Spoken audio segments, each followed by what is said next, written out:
Hi, this is Billie Jean King. This is Marion Bartoli. This is Bianca Andreescu. I'm Mats Wilander. This is Mary Carrillo. This is Pam Shriver. This is Yannick Noah, and you're listening to the Tennis Podcast.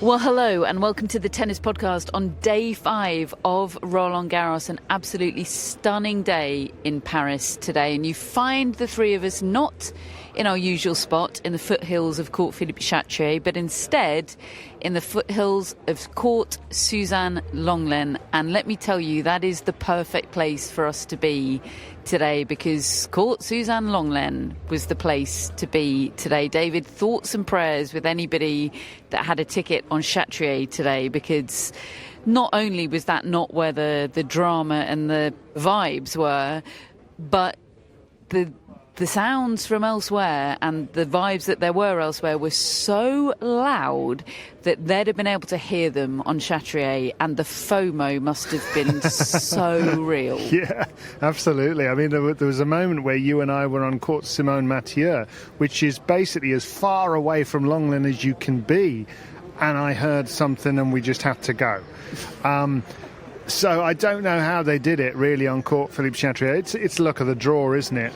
But just now we've been looking at the order of play for the day, and I think at the start of the day, yesterday when it came out, we would have thought, oh, you wouldn't have wanted Chatrier today, would you, with that Lenglen lineup? But actually it really sort of bore out in the way things went, because Chatrier was a bit of a snore fest, and Lenglen was anything but.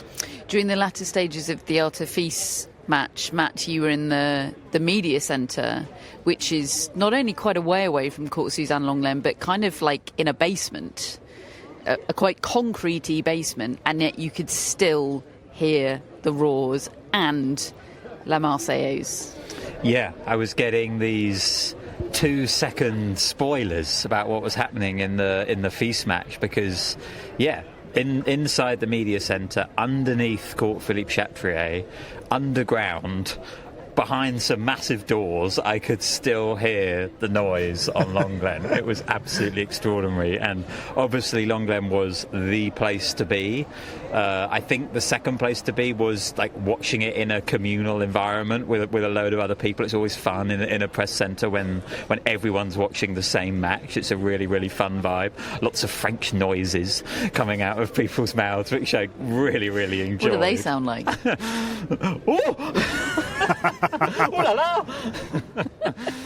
So yeah, that was great, and but just generally that sort of 2-hour period of the day was the first time this tournament that broke my new policy, which is not to spend so much time at the screens and make sure I'm out on the courts watching live, but suddenly we found ourselves with 3 fifth sets all happening at the same time, and I just had to get to my screens to try and follow them all. So I definitely slightly regretted my decision not to head out to Lenglen, because it was just extraordinary, and as I said, I could hear it, but I was also pretty pleased with where I was, and I cannot wait to hear from you two about what the actual on-court Lenglen experience was like.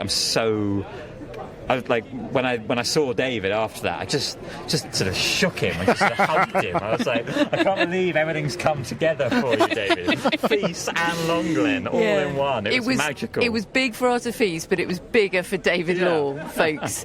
We're very grateful that you did do that diligence, Matt, to cover off the other events that were happening while Artifice was performing heroics on Lenglen, because nothing else existed in the universe to me for the minutes that I was on Lenglen during the latter stages of that match. David, you'd been there for a bit longer than me. I arrived, I just swanned in for the good stuff at the end, and boy was it good stuff. But David, you saw hope when no one else did. And I'd been there since 11 o'clock because that's when I started my day. I saw the first set and a half, and the first 2 sets couldn't. It was comical in the press conference afterwards when Artifice was asked, "Tell us about the match," and he goes, "Well, I won the first 2 sets, he won the next 2, and I'm like, It wasn't like that. It so wasn't like that. You know, he made a terrible start. Did you want to intervene and say, I'll tell you about the match? I'm exactly. I'll do your press conference. It's fine. You just rest up for the next round. But the first 3 games, he lost the first 2. He's a breakdown. He's 2 break points down for 3-love. He's come out cold, and he worked himself back into the set, and he played a really solid, good set of tennis, using the energy of the crowd, but in the right way. I think sometimes he presses my favourite turbo boost button too quickly, and certainly in the 4th set the other day, it was panic. It was sort of just desperate. So he's constantly got his foot down. You can't win 5-set matches like that. You've got to pick your moment, especially with his kind of adrenaline-fueled game. But he's got the base. He's got a floor now. He's got a base level that enabled him to win those first 2 sets narrowly. I mean, they're both tie breaks. Jaume Munar was fantastic. He started off playing really assertively. Then he's trying to make Feast play a million balls. Feast won the 2 sets. I'm thinking this is done. Bit like the other day. Go away. Go with Catherine to see Alexander Zverev, Jesper de Jong for a bit. He loses the 3rd set. Suddenly Matt's telling me, oh no, he can't move. He's going off the court at the end of the 3rd set. He needs you. He's got a back problem. I'm saying, look, this is good here at the moment, Mathieu. I'm staying, all right? He's going to be fine. We had sandwiches, we had coffee, we were settled in. And honestly, I thought that it was beyond even David's help. Yeah. I thought Feast was done. I said, he's going to be fine. Set 4 comes along. He loses that 6-love. Matt tells me he's not even moving. He's just playing arm forehands. He can't rotate. He's hurt his back. And I'm sort of sending sad emoji faces, which I don't really do. I'm not really a sad emoji face kind of guy. And an F word. Yes, and an F word. Sorry, Mum, but I did. And I said, look, I'm coming back. Matt said, don't do it. Basically, you'll be too depressed if you do. And freezing cold take from me there. Don't go to Longlen. So I go back to the media centre, and Catherine and I are sat there together watching 6 screens. It's a 6-screen kind of day. There's so much going on that you'll hear all about the other stuff that's gone on today, but our eyes are firmly fixed on Feast, who is still struggling physically, and he's a breakdown in the 5th set. What was he, 3-1 down? And he's sort of just trying to hold on to his serve, but just bubbling away is the feeling that whatever's bothering him, and I think cramp was a big part of it, whatever's bothering him is starting to wear off, and the crowd are starting to get into it, and the adrenaline's starting to flow. And I said to Catherine, I think at 3-1, 30-all Feast, he's down 3-1. I said, this was me you said it to. I said it to you. I said, if he wins the next point and goes to 40-30, I'm going. He won the points. I took off direction Longlen. And I'm stood outside the screen as he wins that point to go to 3-2 down, and I'm in the press seats. And that's when you joined, I think, Catherine, or in a game or two's time. That's when the place just went to another level. I've only ever experienced Longlen once or twice sound like that, feel like that, with a French player, and he's a different kind of French player because he's a French player who could win this thing one day. I don't think this year it's too early. As we saw, there's still a maturity element that he's got to overcome. But how he got that win out of where he was, in the physical state he was, and with the way Munar was playing, making him play so many balls. He just decided, I'm just going to keep getting these balls back, and you've got to beat me. How many times did he just suddenly reel off 3 forehand winners in a row? Just blistering power. Yeah, and look, the 4-all game wasn't it? Artifice was love 40 in that game, and then faced at least another 1 break point on top of that, possibly 2.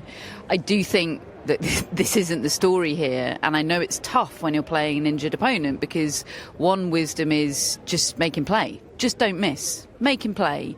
But another wisdom is fortune favours the brave, and Munar was not brave. He didn't make any mistakes in those latter stages, but he didn't go for anything. He just was a ball machine, and Artifice was making a lot of mistakes. I mean, his overheads today... He couldn't hit them, could he? He could not hit them. And I was sitting for those latter stages with a friend of the pod, Itamar, and I know Matt spent some time with him today. David, you've met him before. What a guy.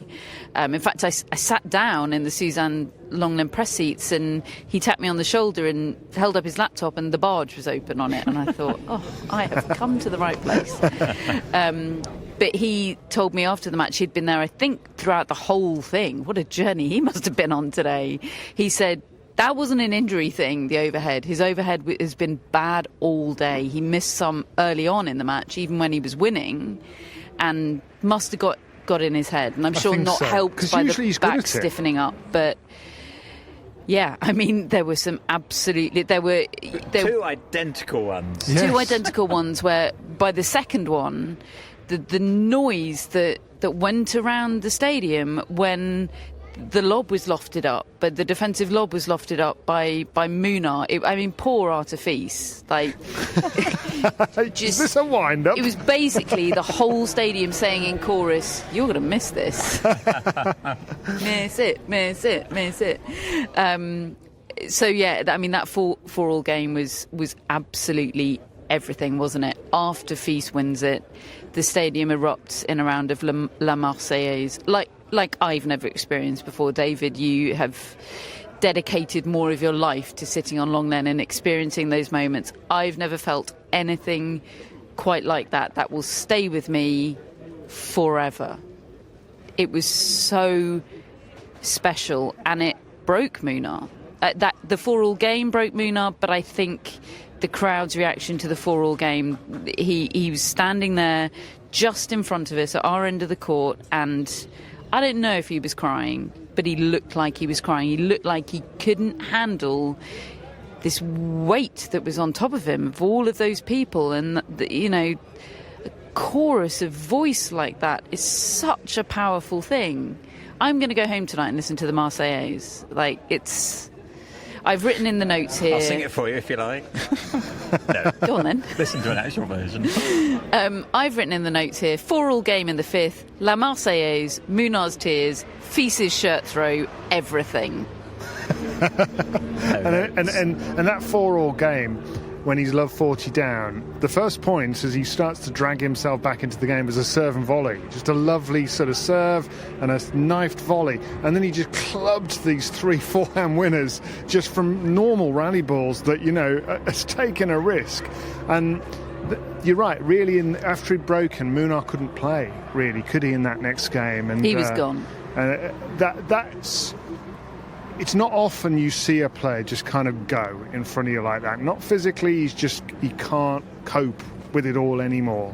And Fils got better and dragged himself over the line, and then said afterwards that he thought of Gael in the in the 5th set. He thought of Gael Monfils from a couple of nights ago, and he was like, "F it, Arthur, do it like Gael."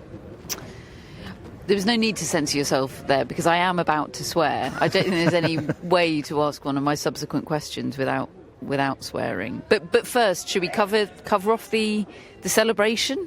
Can you describe it? Well, he ripped his shirt off.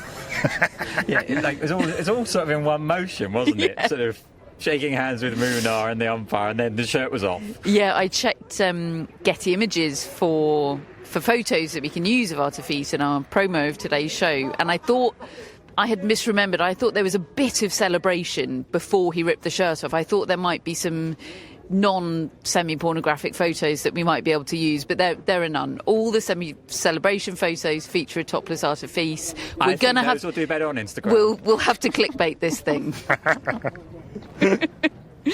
And then he throws it into the crowd, and he does this just wonderful interview with Marin Bartley on the court. The only thing that was missing was an invitation to the crowd from either one of them to sing La Marseillaise. I was just standing there waiting for it. But yes, to my question, for which I need to swear, is he fucked?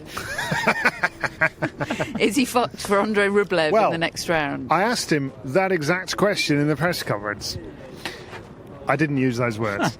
I said to him, first question of the press conference, basically, it's 3 hours since the match. I mean, normally a player comes in after a match within the hour, and if it's Novak Djokovic, you put it back about 5 times. But that's okay, he won 24 Grand Slams. Anyway, Artefis came in 3 hours after the match, right? He initially advertised it at 5:05. 10 minutes later, we got a message saying he's time change 6:05, and then 6:05 comes and it says Artefis is on his way to the interview room. 20 minutes later, he turns up, and I've got this image of him crawling along the corridors to get to us. They're getting the ramps out. Yeah, and I said to him, Artie, can you tell us what your last 3 hours have been like? And I mean, he took that very literally, and he just said, yeah, well, I had a massage, and I had something to eat. And I said, yeah, but how do you feel? And he said, bit tired, but actually better than I thought I would feel. And he couldn't, he didn't give the sense that he'd sustained a major injury in that match. He gave the sense that, I think he's had back problems before, and I think it locked up a bit in the tension of it all and the work he's putting in. He's still not really used to this, is he? He hasn't done many 5-set matches. And cramp, he mentioned cramp. So, this is well over 4 hours, this match. Is he going to be all right? Even he doesn't know. He said, look, I don't know what I'll be like tomorrow. I feel okay at the moment. Don't know what I'll be like tomorrow. Doesn't know what he'll be like the next day. But, the kid's young and he is super fit. I'd be surprised if that's not a proper, tear injury or something like that. And the suggestion was that it wasn't. I think he'll be all right. And surely they'll put him back on Lenglen.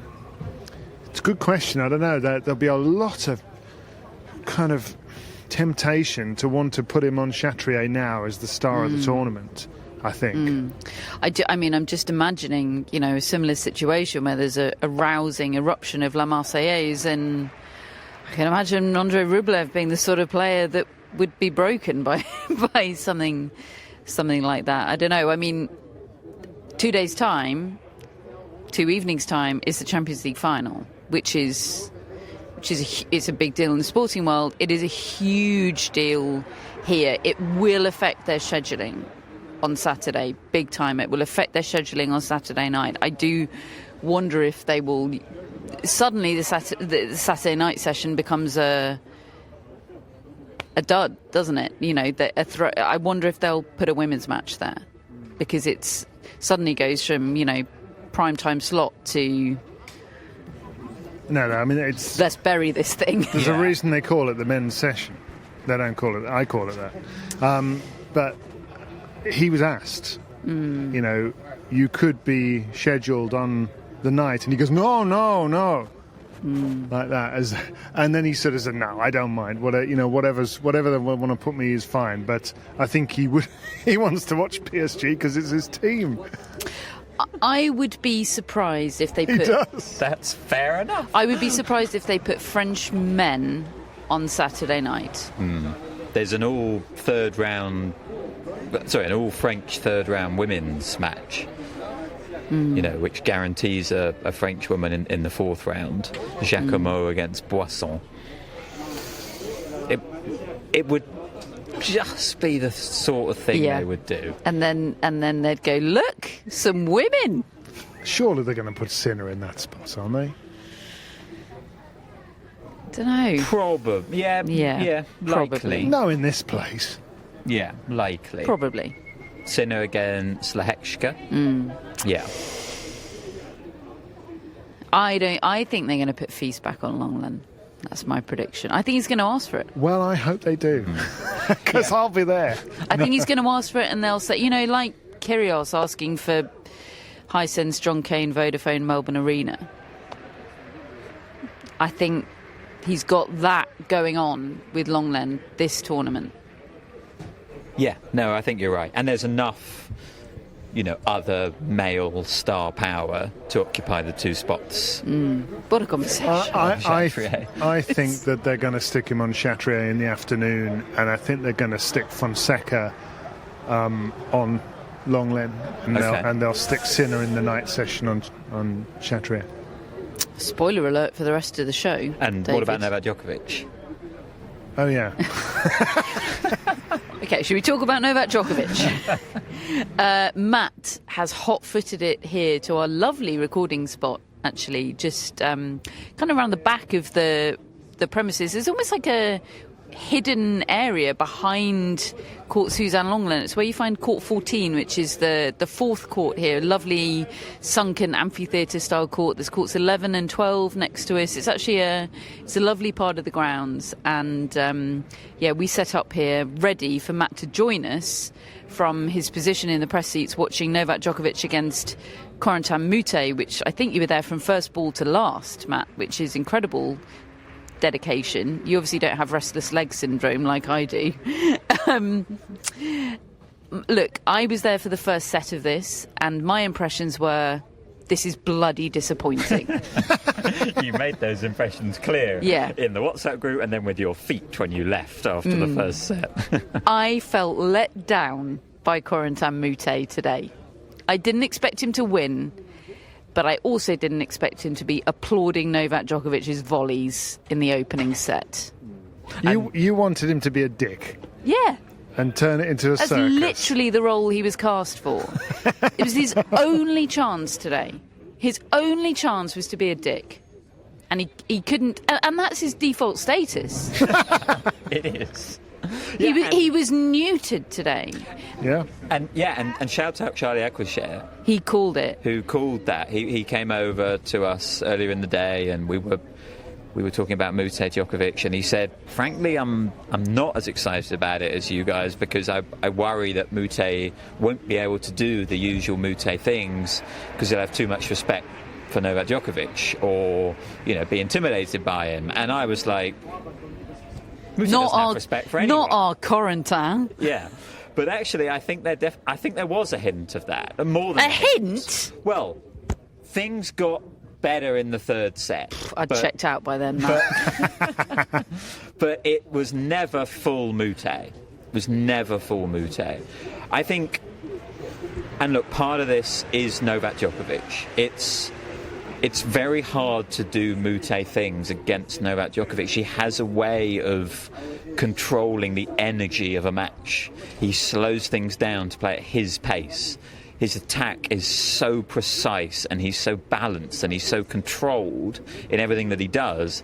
Moutet's whole shtick is trying to disrupt and mess you up. Djokovic is one of the hardest people to do that to. Game-wise, he can't really do it all that well against Novak Djokovic. So his only choice was to be, as you said, a total dick. But I'm not sure that would have actually helped either. It might have made it a bit more fun, because it was a bit of a damp squib for 2 sets this match. Think of the fans, Corentin. But I do think Djokovic was an absolute master in that situation. He just shut that thing down. All the worries that he might have had, I'm not sure. I think we invented those. I think he wasn't worried about this at all. He was extremely poised, extremely controlled, very, very impressive for 2 sets. The third set got a bit more complicated. Moutet started to play it on his terms a lot more. Djokovic was dealing with a blister, and his movement was definitely a little bit compromised. And Moutet had a set point in that third set on the Djokovic serve, but I just thought in that moment, it feels like a big point. But then when you consider Novak Djokovic's career and all the big points he's played, second round of the French Open against Moutet, set point down, isn't that big of a point. And he just stepped up and played it perfectly, ripped a backhand, and that experience that he's got is just so overpowering when he comes up against a guy like Moutet and a crowd like that. So it's a very long match. It was over 3 hours for a straight set to win. Because they made the court look slow, those two. Djokovic, I do think, has... It wasn't quite one of those days where the ball was trampolining off his strings. He was having to work the points, but he was doing it really, really well. But it was long, it was drawn out, it was pretty physical. But overall, I was pretty impressed with Novak Djokovic. And like you, I was also pretty disappointed in the Moutet that we saw. But I think a lot of that is, I'm going to use that word, aura. The Djokovic aura is a big thing. You know, I know we talk a lot about how people are chipping away at it. I think they're chipping away at it on the tour. You know, I think people can rock up, and if Djokovic isn't quite right on the tour, he doesn't feel like such a big win anymore on the tour. But at a slam, when you know he's fully in on it, he remains the guy on these such courts. A good point. David's annoyed because aura didn't come up in the Artifice section of the show, because David's trying to make aura feast happen. Yes. It's his fox. More on that later. I got laughing emojis from my daughter, but I'm not sure whether they were laughing with me or at me. But anyway, I think with you. Oh, Your daughter's lovely. yeah. But that's why I think she's like, oh, Dad's come up with a crap pun. Sympathetic. I don't want to tell him, okay. because she's so lovely. She's like, oh, Dad. Yeah. Orifice. Through to the next round. As is Novak Djokovic. We don't know who he faces yet, because Denis Shapovalov is currently trying to come back against Filip Misalic from Austria. Lost the first 2 sets on a tie-break, won the third, currently 4-all in the fourth. We'll let you know, folks. I don't know much about Filip Misalic. I'm backing Novak Djokovic in the next round regardless. God, yeah. That's a fairly safe assumption. So set Also, one. I know a lot about Denis Shapovalov. I'm backing Novak Djokovic in that one as well. So set one of Djokovic Moutet. I'm there in the press seats. I'm seeing Moutet applauding Djokovic volleys. I'm feeling like I want my money back, and all I can hear is the roars from court 14. Catherine said earlier this week, FOMO is the driving force in my life. I said what I said. That was proven today, because all I could think about was what I was missing out on court 14, and the vibes, the João Fonseca vibes. This was a straight sets match. Fonseca beating Pierre-Hugues Herbert in the year 2025 in singles, 7-6, 7-6, 6-4. And yet, this was a proper thrilling match. Yeah, it was 3 hours. It was straight sets, all 3 sets really close. Pierre-Hugues Herbert played brilliantly. A reminder of just what a clever all-court player he is. I think he had a really good day as well. He discomforted Fonseca. Fonseca, made Hubert Hurkacz looked so ordinary the other day, and that wasn't the case today. He had to fight, and so it was a really good experience for him, I think, because he had to win a tight 3-set match, and he did it. And the other thing to say is it was a Fonseca show with the crowd and the Brazilian fans, but also you got a French crowd, so you got this wonderful sort of jousting between the 2 sets of fans. I felt all very good-natured. Fonseca was asked about it in his press conference. He agreed. He felt that it was all very good-natured and he enjoyed it. The question was, there's been some criticism of the French crowds here for being rude and disrespectful, and Fonseca just goes, I'm from Brazil. It's fine. I get it.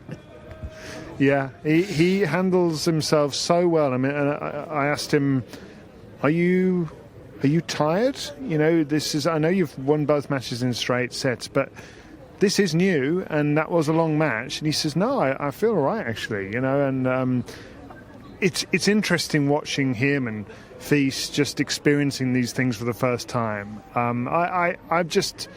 He's a very likeable young man, João Fonseca, and obviously an explosive, electric player. The other thing I noticed is just how flexible he is. He went sliding into one ball that he couldn't quite get to. He nearly did. He did the full splits as if it was nothing. So quite an athlete, quite a player. And Catherine, the answer he gave about his sort of mental approach on court and kind of not giving anything away was really, really interesting at the end there. Yeah, the question was about body language. When I heard the question, I thought, that's a slightly weird one. Do you practice your body language? because I thought, who's doing that? But it turns out he sort of is. I mean, he didn't say he sort of practiced it in front of the mirror, but he said, I've been studying Novak Djokovic and Rafael Nadal and been making a very conscious effort to try to channel that and emulate it. Yeah. So he said his coach is big on body language, didn't he? yeah, made me think of... You're not going to expect what I'm about to say. It made me think of Kyle Edmund. I did not see that coming. But do you remember on that run to the Australian Open semi-finals when he was working with Freddie Rosengren? Yes. And it was quite a new partnership. He was really into body language. And it was a real kind of fake it till you make it approach. Suddenly Kyle, diminutive, quite outwardly seeming introverted Kyle Edmund suddenly became this really demonstrative character on the court. And look, it obviously comes more naturally to João Fonseca than it did to Kyle Edmund, but it was somebody where you could see there's a really conscious effort to be a certain way. I think I'm obviously doing body language all the time that I'm not aware of or thinking about. My feet are pointing in all sorts of different directions, but it was interesting to hear somebody so young have that approach to it. It was absolutely fascinating. Fonseca, incidentally, plays either Jack Draper or Gael Monfils in the next round, and we will be back in part 3 to tell you what happened in that and talk about it and look ahead to tomorrow's schedule. We lost Jakub Mensik today from 2 sets up, Matt, to Henrik Rocha. I think you watched a fair bit of this, certainly the 5th set. Yes, and honestly, a familiar tale for Mensik right now. His 5th set record, it's his most un-Novak Djokovic-like trait. We've talked a lot about how much he's emulating Djokovic and how much Djokovic is his idol. Well, Mensik is 1-7 in 5th sets now, and he's lost 5 setters at 4 consecutive slams, and 3 of those were when he was leading by 2 sets to love. So look, obviously this comes with the huge important context that Mensik is still very, very young, and you wouldn't necessarily expect a young player to have an amazing record in a 5th set. I think it would stand out if a young player did, kind of like Carlos Alcaraz. But yeah, he's got a problem there, and I can't quite figure out whether it's physical, whether it's tactical. This sort of, once players figure out his game, does he have a change of gear? Does he have a plan B? I think these are all questions that you could level at him. But I have to say, there was a very, very nice context to this from the Portuguese journalist Gasper, who I quoted in our newsletter last night. He gave me a bit of context on this match as well. And he said that Rocha, when he went 2 sets to love down, he went off court and he came back in a sleeveless shirt, which he hadn't been wearing for the first 2 sets. Like Superman in a phone booth. And his coach afterwards apparently said, I liked that. He was like, that to me said, he's ready to fight here. And, Gosh, how gangster. You can probably read too much into that, but like symbolically it was like, I'm still in this match, I'm going to bring it. And once he got his teeth into this match, he really did outplay Mensik, and those final stages were pretty one-sided in Rocha's favour. So no Portuguese player had ever won from 2 sets to love down in a slam before this week. And Borges has done it, and now Rocha's done it in the same slam. Rocha had never played a 5th set before. He's now won 2 in a row through rounds 1 and 2, and this is the first time ever that 2 Portuguese players are into round 3 of a slam. So this is a really, really big tournament for Portugal and these players, and it's come out of nowhere for Rocha. He was 1-7 on the clay this year, including challenges. He had no form to speak of on this surface coming into this tournament, and he's just beaten Jakub Mensik, one of the rising stars on the men's tour. I think I think it was a lot for Mensik to back up that win over Muller. He was fading physically in that one, and it was also just a huge emotional toll on him, I think, that match, dealing with the crowd. And once again, he had the crowd against him here. Once Russia started doing his thing, the crowd were with him. So, yeah, a really, really intriguing match, lots of interesting stats around it, but ultimately the Mensik Minaur third round that I had pretty much penciled in has become Russia against Bublik, because that was another 5-set match that we had there. Bublik over Minaur. From 2 sets down. Once again from 2 sets down. A lot of symmetry. Yeah, and look, Minaur's such a reliable guy, isn't he? You expect him to be 2 sets up to close that, and he spoke a lot about that in his press conference. He did credit Bublik, but he also said this one was on me. And he talked about how he got as down on himself and as frustrated with himself as he's ever really got in a match. He was disappointed by that. But he's being harsh on himself there. Obviously he probably should win this match from 2 sets up, but Bublik turns it into a show and a circus, and no point typified that more than the point he won to win the 4th set, where Minaur hit a great return, and Bublik hit a tweener off it that functioned as a drop shot, and then he hit a great pass. And it's kind of like, what do you do against that guy? And once it was going one way, Minaur was unable to stop it. And I spoke to Minaur at the start of this tournament and asked him about his improvements on clay. And he said the thing that he's been most pleased with is how he's able to influence matches now on clay because of his development. And unfortunately, in those final few sets, he just wasn't able to influence this. He was the punching bag, and Bublik was coming up with all the shots. And I think that'll be a tough loss for Minaur, who, I think he really prides himself on closing the deal in those sorts of matches. But Bublik just took over. I reckon Bublik could manage to be a dick against Djokovic. Well, I mean, again, you'd think so, but I'm not convinced. I think Djokovic is so revered in that locker room, not just because of his results, and obviously that's a huge part of it, but because he kind of advocates for the other players and he's always there for them to have a chat with. None of them really get in his kitchen. Got to get in his kitchen and scramble his eggs, I'm telling you. Yannick Sinner ended Richard Gasquet's career on Chatrier today. 6-3, 6-love, 6-4. I don't have a whole amount to say about that. I don't know if anybody else does. I mean, the truth is, I did come into today or into his last match thinking, I want to see a little bit of it in a way. I want to sort of kind of pay my respects to his career. I know it isn't exactly what he hoped it would be, but he's been out there for a long time, and we tease, but he's been a good player, just not a great player.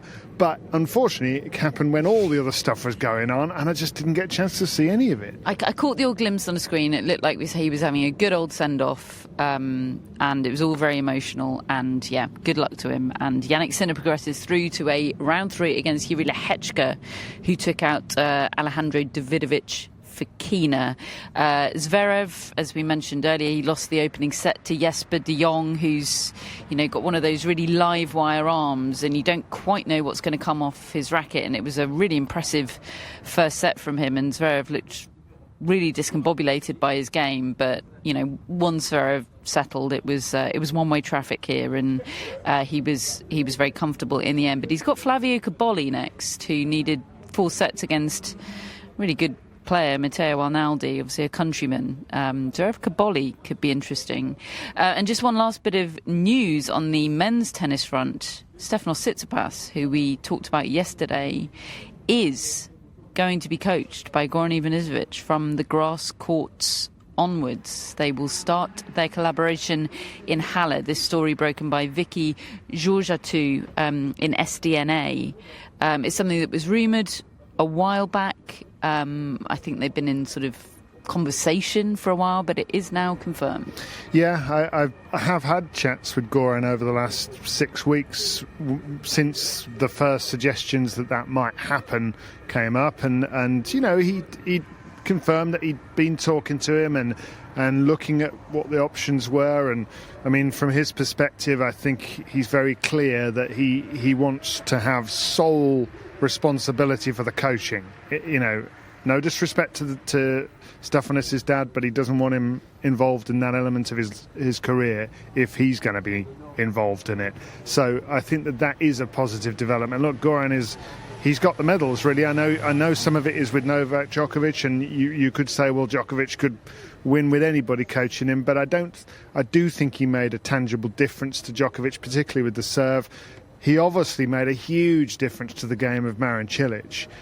So I think Goran's a great coach, and if any player needed a jolt and a new lease of life, it's Stefanos Tsitsipas. And fair play to him for reaching out to Goran. I just hope he's open to it, open to everything that Goran suggests. I mean, the fact that they're going ahead with it, because I think Goran would be quite demanding about his terms and would be quite discerning about only taking on somebody that he felt was prepared to listen and take on board what he said. But just hearing him yesterday, Tsitsipas, obviously this is straight after a defeat, him talking about wanting to kind of retreat to his comfort zone. Don't think that's the sort of thing that Goran would be wanting to hear. But yeah, further evidence that he's in need of a jolt. Okay, that's it for part one. Well, what a part. We'll be back to talk about the women in part two. Welcome back to part two of the tennis podcast, where we're going to wind all the way back to the start of the day, the placid start to the day over on Simone Mathieu and Mirra Andreeva beating Aisling Kruger 3-4. Kruger, the woman that beat Andreeva at the US Open last year. And for that reason, Matt, I think you were particularly interested in this one and went out to watch. Yeah, exactly. Same round at the US Open last year, second round. And she's a dangerous player, Kruger. She's got long levers. When the ball's in the slot, she can really strike it well. And therefore, Andreeva is, I'm kind of surprised by the US Open win, because Andreeva's so good at making sure the ball's not in the slot. We've used the word dissection about Lorenzo Musetti's matches this week, and in her own way, Andreeva can dissect an opponent. And it took a bit of time in this one. She went a break down, a slow start, just as she had in the first round against Christina Butcher. But once she figured it out, she was very impressive in this one. Start of the second set, the serve let her down. She served 3 double faults in a row at one point. But, the start of each set aside, there was a lot to like about this Andreeva performance. Slice forehands. I mean, I just love it when a player uses a slice forehand. And she was using it because it was the right shot to use, to take the sting out of Kruger's shots, put her in an awkward position. She could do it as a drop shot or as a floaty one on the baseline. Really, really nice. So yeah, a good performance from Andreeva, kind of the serve aside, I would say. And she used, her incredibly charming encore interview afterwards, where she gets away with telling the French crowd that she doesn't like it when they do the just before she's about to serve. But because she says it in such a nice way, no one's annoyed at her. And that actually reminded me of something that we didn't mention yesterday, which I meant to, which was Carlos Alcaraz doing that to the Chatrier crowd in his on-court interview, saying, something I've always wanted to do, please follow me, doing that noise and then getting the alley from the crowd. It was just a lovely, lovely moment. And he actually gave some quotes in Spanish about that, where he said that he's been kind of thinking about doing it ever since he came here as a kid to Roland Garros, and he tried it when he was sitting in the crowd and no one went with him. He said he's always wanted to do a successful one.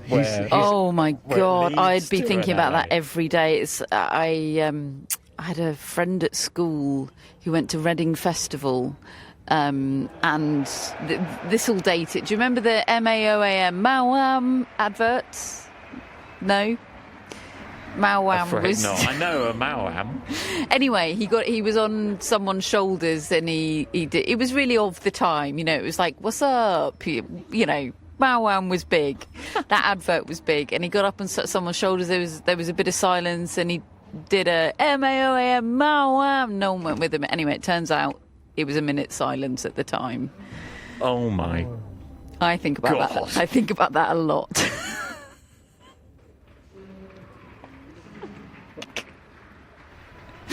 Okay, Putin Saver next for Andreeva. That's fun. I think that's fun. Yeah, and Putin-Sava hasn't been in as good form as she was this time last year, I would say. So, yeah, I do definitely back Andreeva in that one.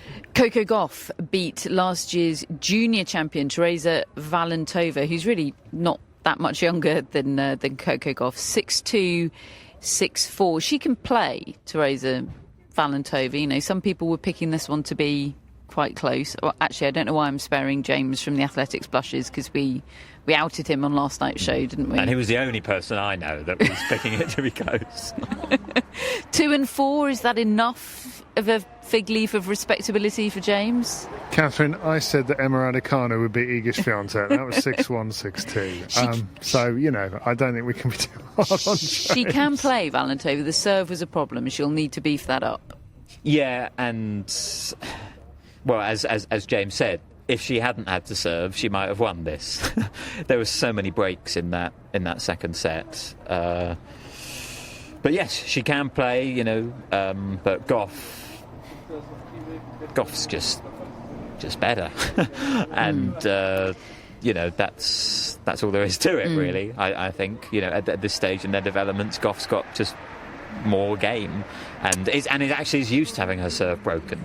You know, like, Goff can deal with that. You know, she knows that in that kind of matchup, she backs herself on the return, and she backs herself to find it when she needs it. So, you know, she stayed pretty calm. And I just always thought Goff was in control of this match, even if there was a lot of back and forth with the breaks. Marie Buzkova next for Goff. Feels like it should be comfortable for Coco Goff. Her former doubles partner, Jessica Pegula, was first out on Chatrier today. She beat Anne Lee 6-3, 7-6. Wasn't straightforward, this, for Pegula. In her press conference afterwards, she said that felt tough to me, but, you know, she is tough. Matt, have you seen this press conference transcript? I learned that she's got a deviated septum. She was asked about nose strips. Someone is doing a feature on nose strips. A lot of people have been approached about nose strips. Have you been approached? I've not, no. Probably for the best. It was like, when do you use them? For a podcast bit. Well, whoever's doing the feature would have been thrilled with her answer from Jessica Pegula. Yep. She really engaged. She was like, my coach is like, maybe you should consider them. I've got a deviated septum. Sometimes I have trouble breathing. I've heard they're really great. I got to the end of that answer and I'm thinking, why aren't you wearing nose strips, Jess? She says she wears them to sleep sometimes, but hasn't tried them on court. Mirra Andreeva got asked about them as well and said, if it makes me better, I've seen Carlos Alcaraz wearing them, maybe I'll give them a try. Oh, God, they're going to be everywhere, aren't they? Now, in terms of who Jessica Pegula plays next, folks, some things are certain in this world. Death, taxes, and inexplicable Marketa Vondrousova. Hooray! 6-love, 4-6, 6-3 today over Magdalena Freck. Popped up out of nowhere, no form, been injured for forever, and of course, here she is. Hence why I kept faith with her in my fantasy team.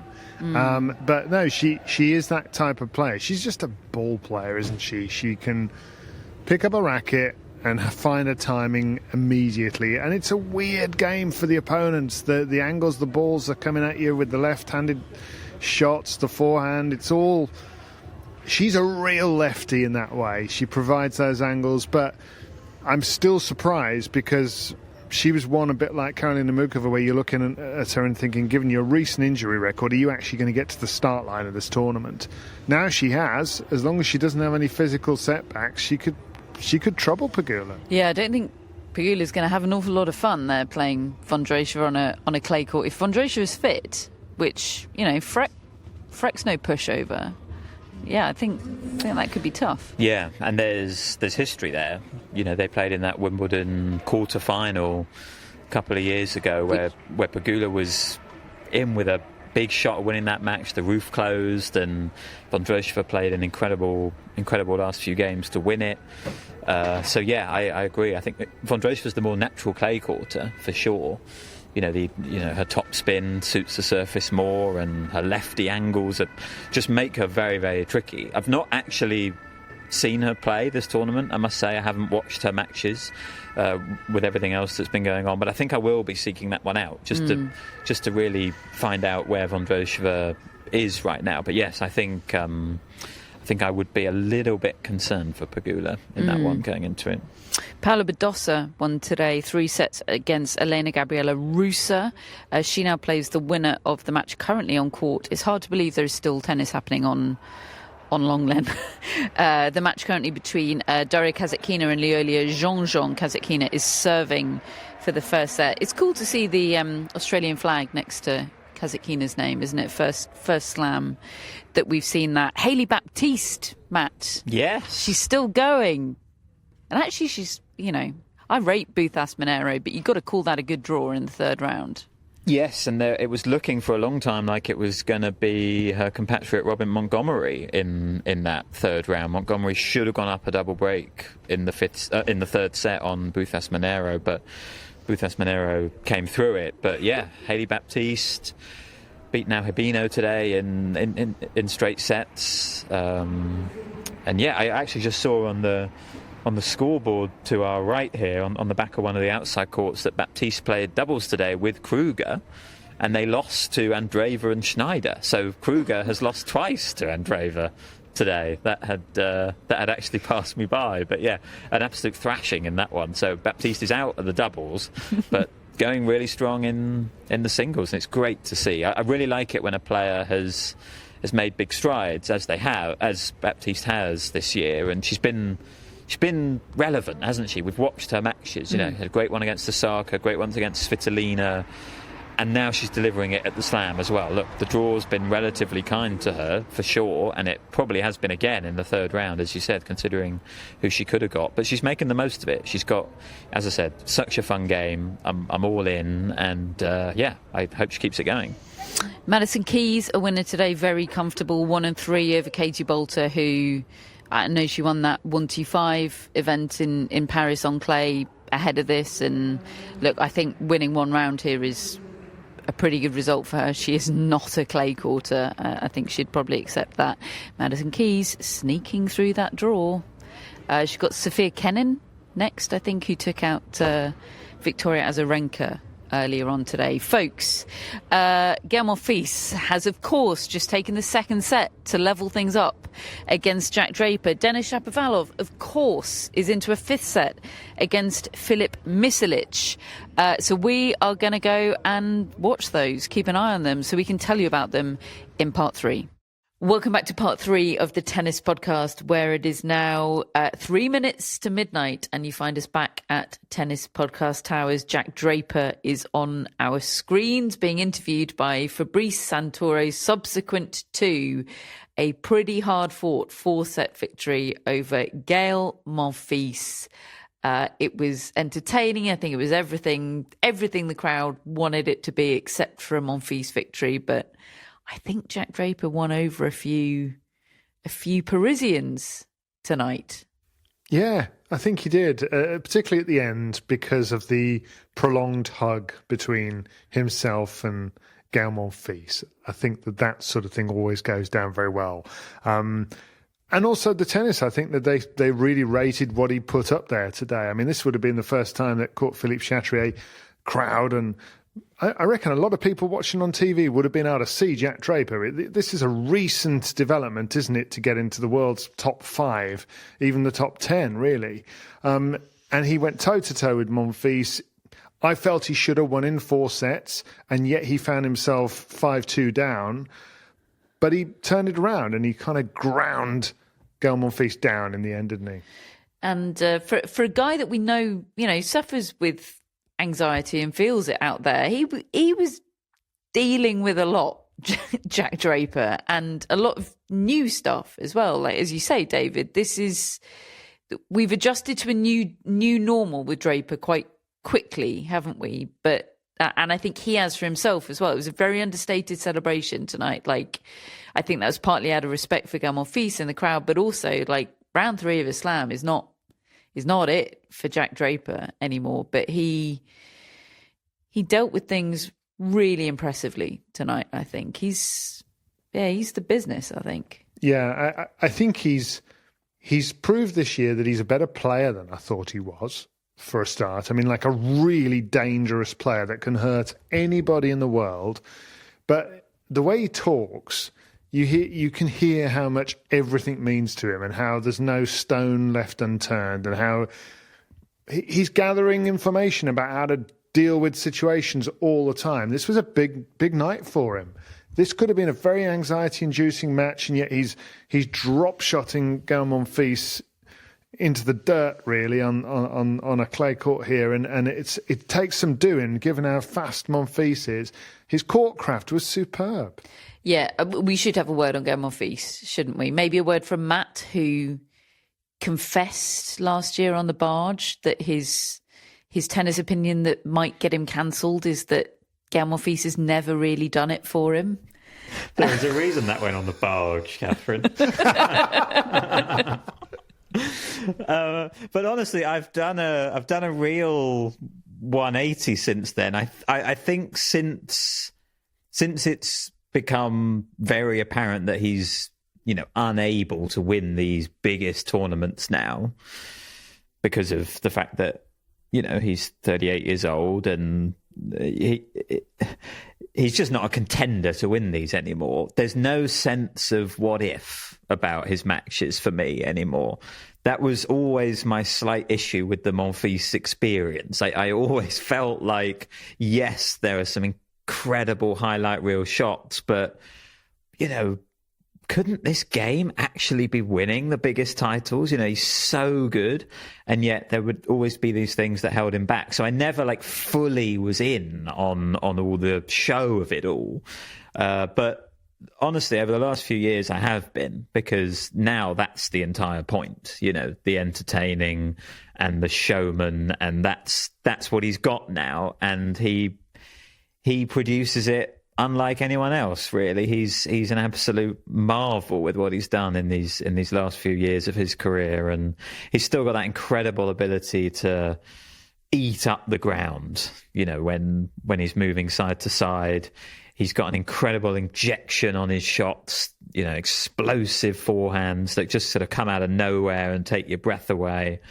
And he does it all with a wonderful smile and charm, and he is, by all accounts, just a lovely man, isn't he, Gael Monfils? And so popular in the locker room, popular with fans across the world, and it's a gift, really, to the sport that he's still out there and giving us nights like this. And yeah, fair play, Draper, because as you've both said, that was a hell of a match, and a hell of a situation for Draper to find himself in, but he dealt with it really, really well. He had to save a couple of set points in that fourth set. Did brilliantly on the second of those with some nice volleys up at the net. There was a definite chance that this went 5 tonight, but he's got out of there in 4, and just impressive from both of them, really.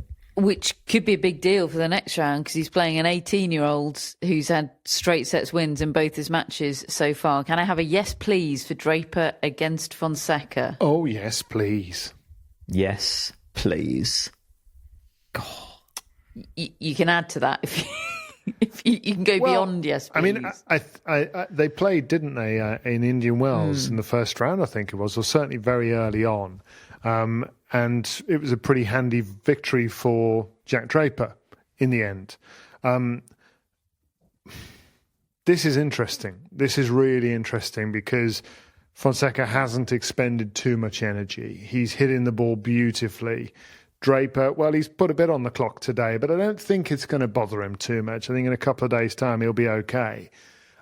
He's definitely the favourite, sort of in terms of the logic, but Fonseca has just got that X factor. He could beat anybody in this draw. That's why I've told you he's winning the title. Do you think he's beating Jack Draper? David's in this beautifully sort of tricky position.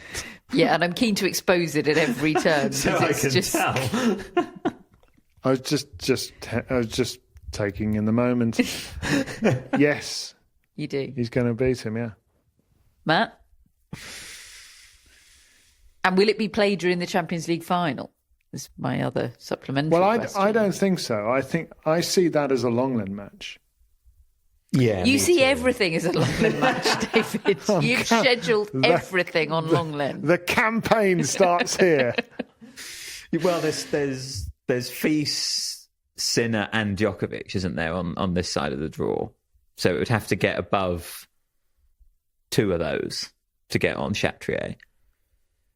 I think it's probably Lenglen as well. I'm not saying it's a worse match than any of those coming up, but just for the vibe and the fact that Djokovic has already been on Lenglen, like he's probably done his time there. Yeah, I think probably Lenglen, but honestly, doesn't matter. I think really where they play it. That's all about the shot making on display. I think I might be backing Fonseca as well, not to win the tournament. Well, we'll find out tomorrow where it'll be scheduled. This schedule tends to drop about 1 or 2 p.m, doesn't it?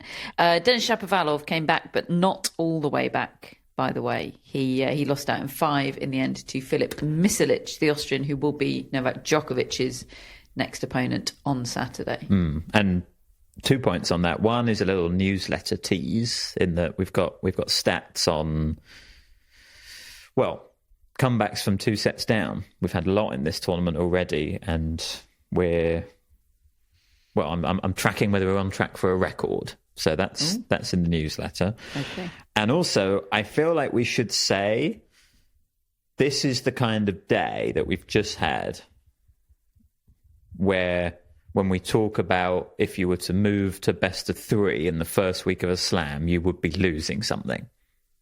You would be losing a day like today, with the amount of incredible 5-set matches that we had. Like, I think we should just acknowledge that, because we've been pretty pro moving to best of 3 everywhere, and I still do stand by it. But I've always said, yes, there is a price to pay there. There is a cost, and it's kind of days like today, and I feel bad about that because today was magical. It was everything, and a lot of that I do think was because of the 5 sets. You know, those matches became what they became, and the feats of victory were such. But you know, I don't want to turn this pod into a best of 3 versus best of 5, but I just think, given we have been outspoken on that, we sort of have to acknowledge that this sort of day, not that you couldn't get something, similar, but the particular elements that made today special, I do think you would lose if you went to best of 3 in the first week. I agree, and I've loved today. I've absolutely loved today, but I've also been very conscious today when planning the pod that the men's has really obscured the women. Totally. You know, we've spent a lot more time on the men, and that's felt editorially right tonight, but the women have taken a total back seat. So that discomfort remains the overriding feeling for me. That is not a price I'm willing to... I'd prefer not to pay that price, big picture, for what we had today. P.S. I think there should be a solution in there where we don't have to lose everything that we had today in order to achieve equality. But yeah, look, today's been incredibly special. Tomorrow has a lot to live up to, doesn't it? This is what you've got to look forward to. Chatrier starts at midday with Sabalenka against Danilovic. I'm upset about that slot for that match because it needs vibes. And maybe, Danilovic can probably create vibes in a vacuum, but sometimes 11 a.m. on Chatrier can be a bit of a vacuum. So good luck, Olga. I hope that's the match it deserves to be. Second on Chatrier tomorrow, another outing on the main court for Holger Rune. against... Stop trying to make Holger Rune happen, Chatrier. I'm only kidding. I like him. He's playing a Frenchman this time, Corentin Alice. And last on Chatrier is Jasmine Paolini. She's getting good court assignments. She's up against Yulia Starobtseva, the Ukrainian. Night session tomorrow is Damir Dzumhur against Carlos Alcaraz. Longland tomorrow starts with Musetti and Mariano Navone. That's followed by Iga Swiatek, her first outing on Longland and probably her only in this tournament. They do kind of put everyone on Longland once, no matter what the status, generally speaking. She's up against Jacqueline Christian. Third on Longland tomorrow, Elena Rybakina against Yelena Ostapenko. I kind of think that might be a horrible match, but I will be obsessed with it. That's my prediction for tomorrow. And last on is Francis Tiafoe against Sebastian Korda. Simone Mathieu tomorrow starts with Victoria Mboko against Zheng Qinwen. Yes, please to that. Karen Hashanov against Tommy Paul is second on. Ben Shelton against Matea Giganti, conqueror of Stefanos Tsitsipas, of course, and Bernarda Pera against Elina Svitolina is last on. Clara Towson and Amanda Anisimova kick off court 14. So if you're a pod fan or a Matt Roberts fan and you're coming to the tennis tomorrow, you know where to find him, folks. I will be there. I'm gutted that not only are Amanda Anisimova, Clara Towson and Victoria Mboko, Zheng Qinwen scheduled at the same time, they're also scheduled at complete opposite ends of Roland Garros. Like it's like a 15-minute walk from one court to the other. More with crowds. Yeah, like you just miss so much of a match if you tried to pop between courts. So I'm going to have to commit, and obviously I will be committing to the backhand.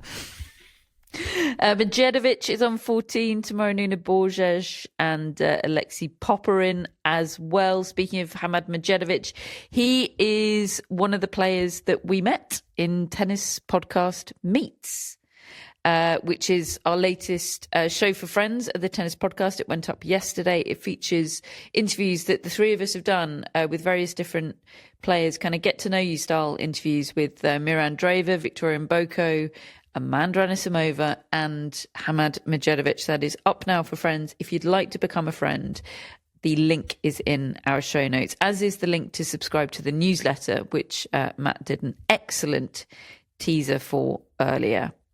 Hello to our mascots. Hello, Phoebe. Hello, Maisie, David's mascot. Right, Maisie. Very invested in the plight of João Fonseca is Maisie.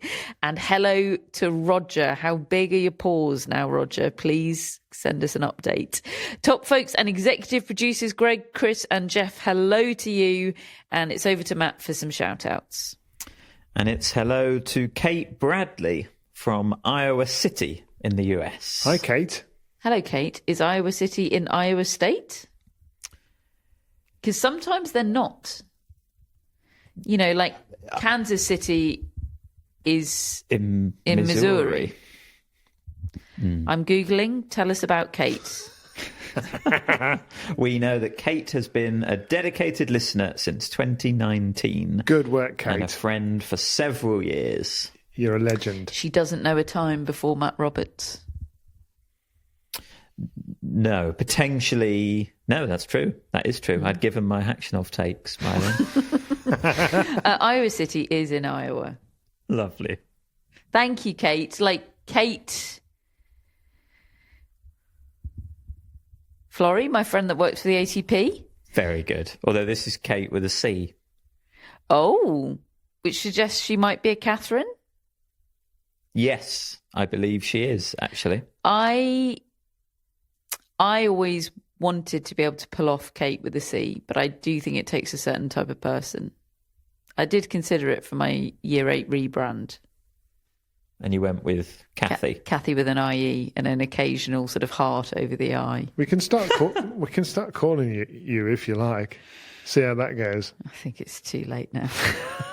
But I'm envious, Kate. Thank you very much. Next, we've got Mariana Navesi. Hi, Mariana. Little Foo. A little bit like Mariano Navone. That is what Mariana says. Very But also good. says, hope you can come up with something better. Oh, no. Mariana Alves, chair umpire. Wow. God, I love these moments so much. Wow. From Corfu in Greece, did you say? Yes. And has been listening since 2015. Whoa. Since Matt Roberts was Mariana student does know a Matt. time Yeah. before Matt Roberts. Can you remember when I used to call him student Matt? What did you think about that? Well, I he think I was- used to think it was great. Oh, well, I'm delighted. Well, he was a student. It's not like calling him shitbag Matt.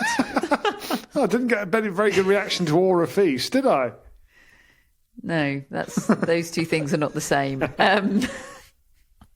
I don't think I love Grad Matt that much. Did you not? No.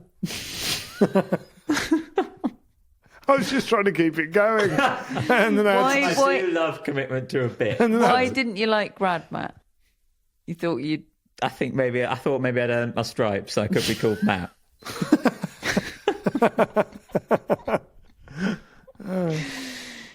Then we had to call you fair, plain old that's Matt. fair feedback. I tried to make Stat Matt happen for about 10 minutes, and then I was given short shrift. When he becomes Spanish, he might rebrand to Matt Davis Roberts. Well, I actually discovered that today that was an error on my form. Oh. I thought that was quite fun. Me too, but no, the Spanish consulate has made there's an error. So I'm in admin hell. A bit like when that hotel called you Matt Roberts. Matt had to, due to admin factors, Matt had to check out of this hotel in New York 3 times. And every time they thought he was Matt Roberts. And Mariana, your shout out has been torpedoed. Thank you very Can't believe much. Matt Roberts has come up. Okay. Oh, sensational. And finally, we have Kristin Brockmeyer. Hello, Kristen. I think we might know Kristen. Hi, I Kristen. know that name. Kristin is from Burke, Virginia, in the US. Hello, Kristen. Hey, Kristen. And Kristin says some lovely things. She says, I so appreciate you all. As a working mum of 2 young kids, I have little time to watch live tennis, but I never miss an episode of the tennis podcast. So thanks for keeping me connected to tennis and for always helping to fill my cup during a busy season of life. Oh, that's so nice. I Kristen, really that is appreciate incredible. Working mums are superheroes. And I have found, and I must confess to some Googling here, I found Kristen Godridge, an Australian player who reached the second round here in 1991 and the fourth round of Wimbledon in 1992. I feel quite bad. It's a 90s reference, and I don't know. Career high singles ranking of world number 79. Fantastic. Well done, Kristen, but I think we'll let you off the hook, David. Pam's going, I played her and beat her. Yeah. Kristen, that is incredibly lovely. Thank you very much indeed. Thank you to all of our friends of the Tennis Podcast. If you haven't listened to the Tennis Podcast Meets, it is there waiting for you, as are tickets to our Tennis Podcast London live show, June the 26th. Thursday before Wimbledon, Shoreditch Town Hall in London. It's going to be really special, and the last few tickets are on sale now. The link is in, we'll pop it in our show notes. The link is in our Instagram bio, it's in our newsletters, or just Google Tennis Podcast Live London, or put it into Eventbrite, which is where the tickets are available. The Tennis Podcast is part of the Athletic Podcast Network, and we are available wherever you get your podcasts, and that now includes YouTube. Folks, it has been one heck of a day here in Paris. It's over and out from us, and we will speak to you tomorrow.